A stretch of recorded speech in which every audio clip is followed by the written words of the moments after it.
My name is Arthur Franz, and I'm most happy and proud to have been chosen to portray Sergeant Douglas Renfrew in the new television adventure series, Renfrew of the Mounted.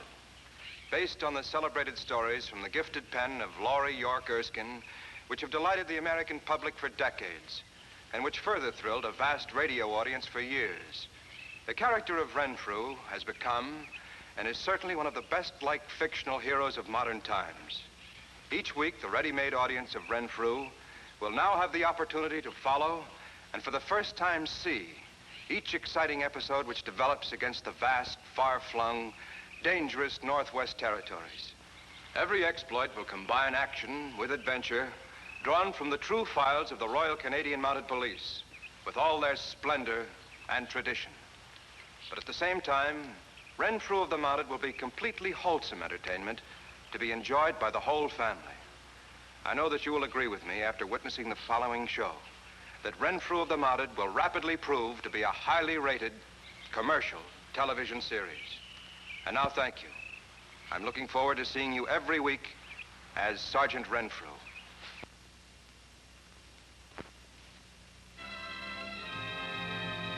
This is Northern Canada, the Northwest Territories.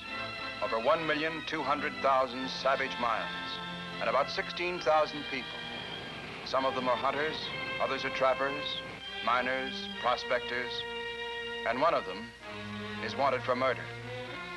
The officer assigned to the case, myself, Sergeant Douglas Renfrew, Royal Canadian Mounted Police.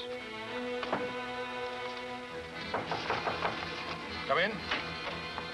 Sergeant Renfrew reporting, sir. Oh, send him in. Yes. At ease, Renfrew.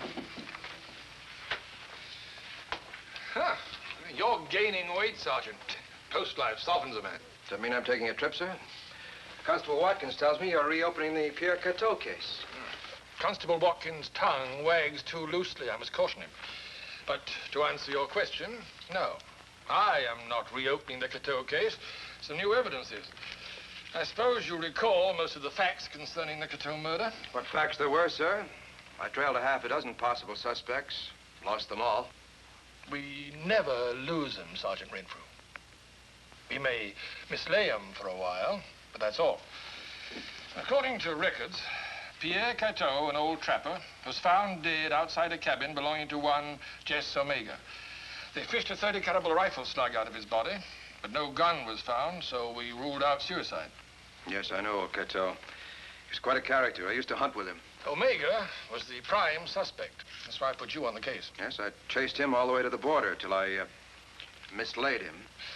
A couple of days ago, a Slave Lake Indian named Red Blood walked into Fort Resolution toting a .30-30 rifle. The company manager knows all the owners of registered rifles in his territory. Red Blood isn't one of them. He called Parker in from the post. Parker questioned him, but the old fellow wouldn't talk. He's still holding him. That's Parker's report. Well, what about the rifle? Well, Parker sent it in for a routine check. This is the report from the crime lab. The serial number was filed off, but the lab chemists gave it an acid bath and restored it. It was registered during the war to... Jess Omega? Nobody else. Ballistics ran a comparison test with the gun and the slug we took from Pierre Cateau 3 years ago. It tallied? Right on the nose.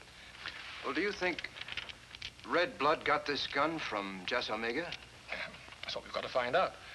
If he did, then Omega must be back in the territories. Well, what does Red Blood say? So far, nothing. I want you to have a try at it. Get Red Blood to talk, and I think you can nail Omega. National Defense Headquarters furnished this. He had a good service record. When do you want me to leave, sir? This afternoon. It's a long trip and a thin lead.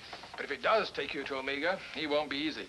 He'll be jumpy as a wounded moose and looking for a Mountie behind every tree.